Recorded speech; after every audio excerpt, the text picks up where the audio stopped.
You're watching CW Montana. This is the MTN 9 o'clock news. And good evening. Thanks for joining us on this Wednesday. I'm Andrea Lutz.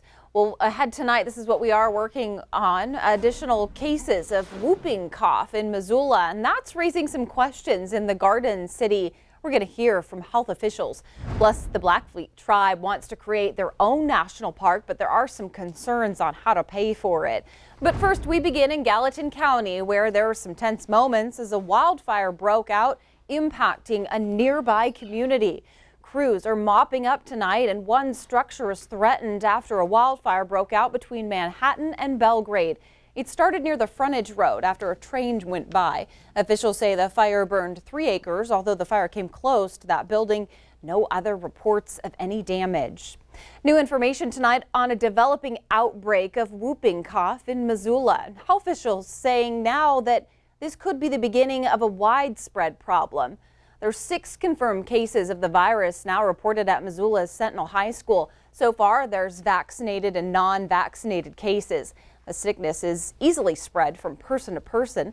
Health officials are urging people to get a pertussis booster shot, something that's even available to adults. We have an outbreak developing. We currently have 6 lab confirmed cases. We are at about 300 close contacts. We also have tests pending usually every day.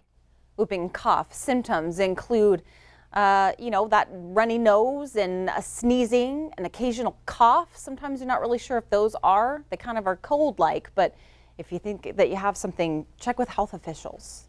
All right, some new details tonight surrounding a new mascot and school colors for the new Bozeman-Gallatin High School. MTN's Emma Hamilton just stepped out of tonight's meeting. She's got the very latest.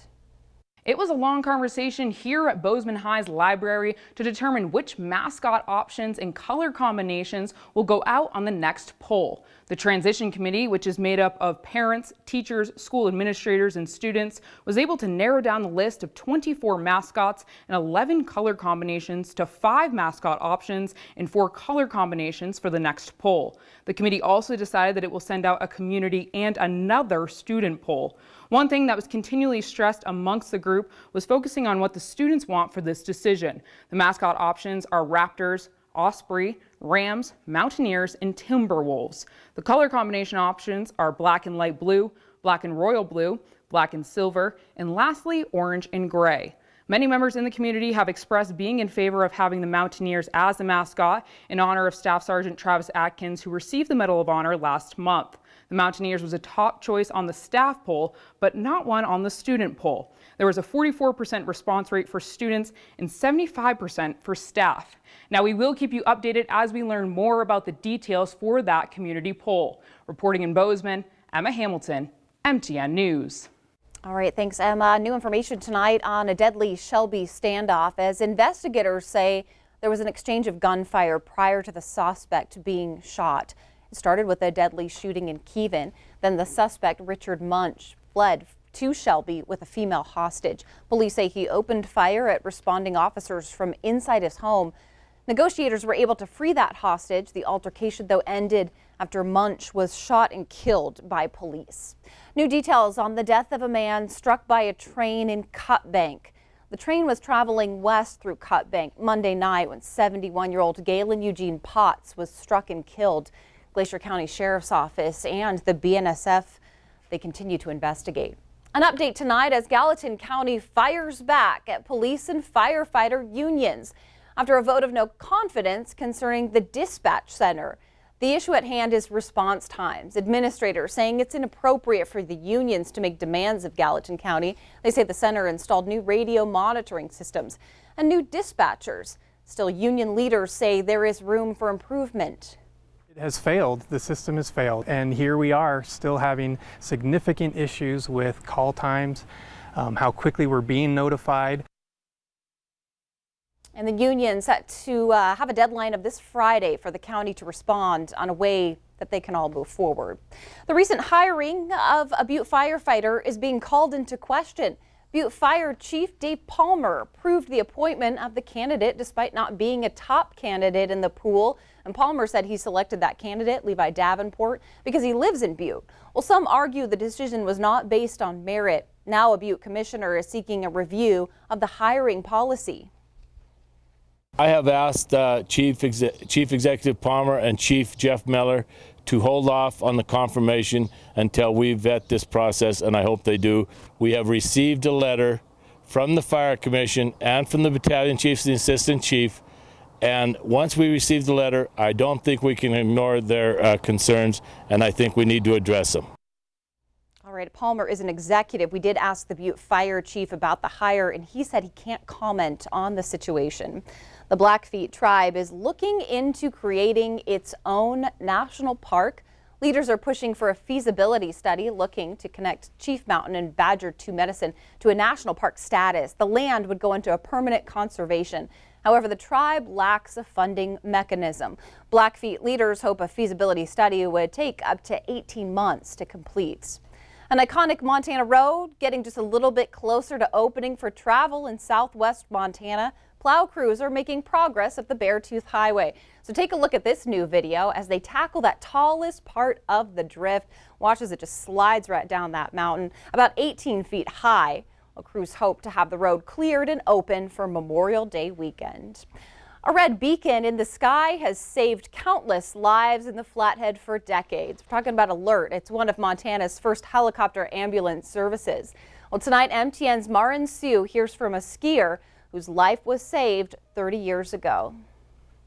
It was here at Whitefish Mountain Resort, back then Big Mountain, that Ken Stein's life changed forever. It was February 18th, 1989. 23-year-old ski fanatic Ken Stein and some close friends were taking their last run of the day. And it was a little foggy, so there was a cat track in the halfway down, and that I hit the cat track and did a flip and landed on my head. From there, it was all a blur. I broke C2, 3, and 4 in 6 places, 2 in each vertebrae. Stein's college roommate performed CPR, and he was airlifted by Alert helicopter to Kalispell Hospital. Back then, Kalispell had no neurosurgeons on staff, and Stein didn't realize how bad his injuries actually were. I had had hell-roaring chili for lunch that was giving me really bad heartburn. And so then I asked him if he could just give me some Tums or milk of magnesia or something, and he said no. And I said to him, well, why are you trying to save my life when I'm gonna die of heartburn? And doctors never told Stein the extent of his injuries. For 6 weeks, Stein was paralyzed from the neck down, and it was a long road to recovery, reteaching himself the basics. Was able to move one toe once, like it was like a monumental effort. Stein was determined. Being paralyzed wasn't an option for him. It took 5 months before he was up and walking without crutches following his accident. Today, Stein still lives with the impacts of February 18th, 1989. My balance isn't very good. My gait is way off.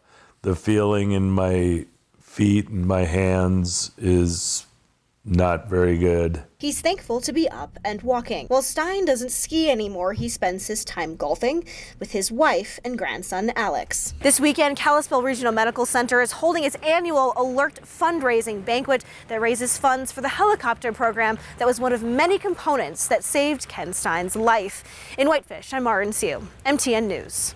All right, thanks, Marin. So many lives saved from Alert. A call to action tonight from the Great Falls Animal Shelter, as its facility is now at capacity. So now a massive push for folks to adopt. The shelter has enough kennels to house about 42 dogs. Between cleaning, getting the dogs exercise, and feedings, the staff is pretty busy, saying now is the perfect time to adopt. If you can't hear it now, the dogs are loud. They feed off each other. The shelter environment is hard on dogs, especially strays, that when they first come in, they don't know what's going on. It's stressful for the dogs, and it's hard for us to figure out their actual temperament whenever they're so stressed.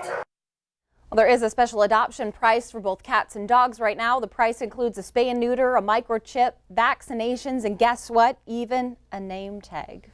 Well, still to come on tonight's MTN 9 o'clock news, warm weather means more bugs. You may hate it, but Montana fishermen, well, they love it, so that's ahead. And right after the break, we've got your statewide weather forecast, of course, with Bob McGuire. He's got it all, so stay with us.